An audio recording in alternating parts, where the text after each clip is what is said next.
I'm Brent Umbacher. I'm the direct care tech on duty here at O'Brien House. We maintain a 24-hour presence on campus, and I'm here for the overnight shift from midnight to 8. It's about 5:52, so we need to get stuff started and start getting these guys up for their day. You know, I don't see them as a lump of clients. They're individuals, and some of them are challenging, and some of them are fun, and all of them are rewarding.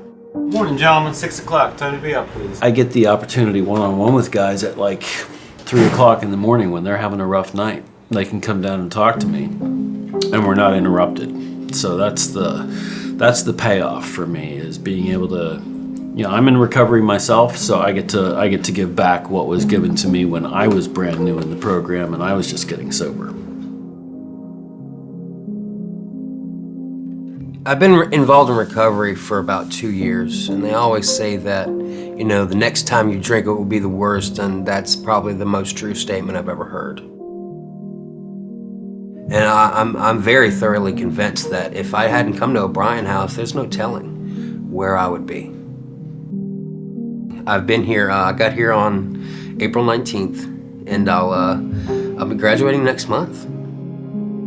At this graduation I went to, I'll never forget, I saw people's families there to cheer them on. You know, it seems to an outside party, it seems like something so small. You're graduating from treatment, way to go. You know, you're finally being an adult. But when you see the looks on those parents' faces, and they stand up at your graduation ceremony and they say, "I finally have my son back today." You know, you never know what somebody's going through until you see it on their face.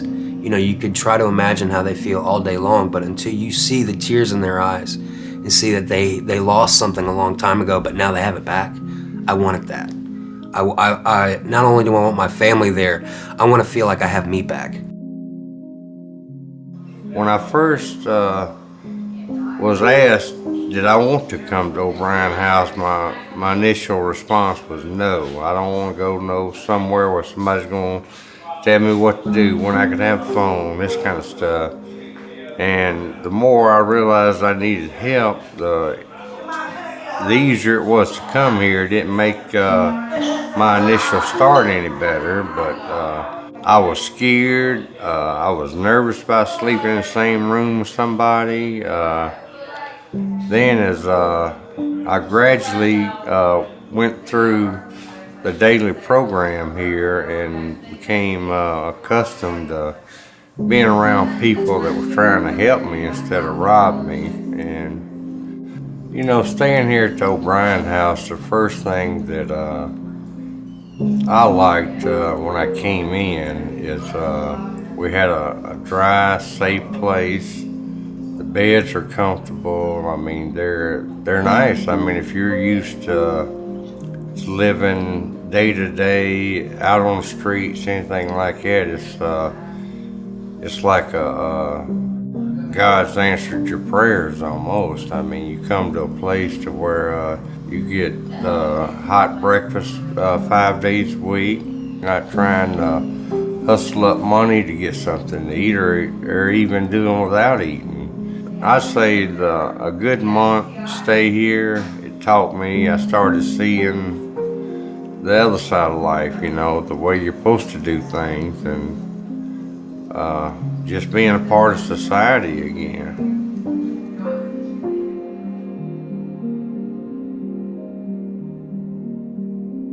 My name is Todd Hamilton. I'm Executive Director of O'Brien House. O'Brien House clients are everybody. If you were to look at a profile of the typical client, you would be looking at the profile of our community. But our clients have been tugboat captains, they've been physicians, journalists, engineers, all kinds of other professions, as well as lots of laborers and teachers, nurses. It really covers the whole gamut of our community. This is the only place where an alcoholic and addict who's in recovery can walk in the door without money and find a place to stay and find a group of professional counselors who are committed, really, to helping them on their road to recovery. If it weren't for O'Brien House, there would be more people in jail, there would be more people under bridges, there would be more homeless people, there would be more crime. Our community is lucky to have O'Brien House, and we're lucky to be in a community that is so supportive. My name is Gwendolyn Watson Knox, and on December 30th, 2015, I became the member of a local and international club that I did not seek membership to. And the price for my dues was the loss of my middle son, Brian, to a heroin overdose. That particular day, my heart broke into a million pieces. My son was a person who did drugs. He did not have a drug of choice. He did drugs. And as long as they were there, he did them. I think that we are at the beginning of the road to making some changes, but it's going to be way down the road, and we're going to lose many, many, many more until we get to that point. We have short-term and long-term needs. On any given day, we need money to do things at O'Brien House that are immediate. We have a water leak we have to fix. We have seeping floors that get the carpet wet that we have to fix. We need an air conditioner. We need a commercial refrigerator. I'd like to see us bump it up a notch to where we can raise enough money that we can begin to do the more longer-term solutions that get O'Brien House to that quote-unquote lighthouse level. We want to be able to be a beacon for families that have lost children so that they can all come to one place to grieve together. We want to be able to do a campaign to focus on young kids that might be vulnerable to prescription and heroin abuse so that they can recognize early signs and symptoms. You know, things like hotlines, billboards. We want to be a resource to the community.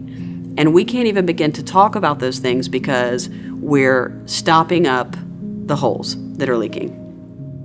And that's not where we want to be.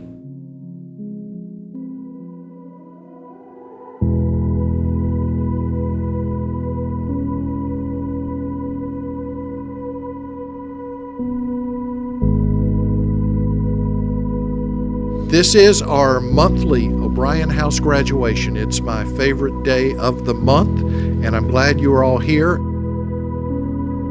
Jerry was always one to stick to himself. He didn't have a lot to say a lot of times, but when he did share something, it was pretty profound. Jerry didn't get in any trouble while he was here. He had a goal in mind, and he's worked toward that goal. And you set your mark on O'Brien House. Every time I turned around, you were doing work here. You were helping out. You were giving. Joshua, you came in here so humble. You were tired. You didn't want to do it anymore. You wanted to change your life. And you're working towards that. You made it. You did the work. Keep doing the work. Don't stop, because our disease never stops. We can keep it in remission, and in order to do that, you know what you have to do to keep it there. I'm proud of you.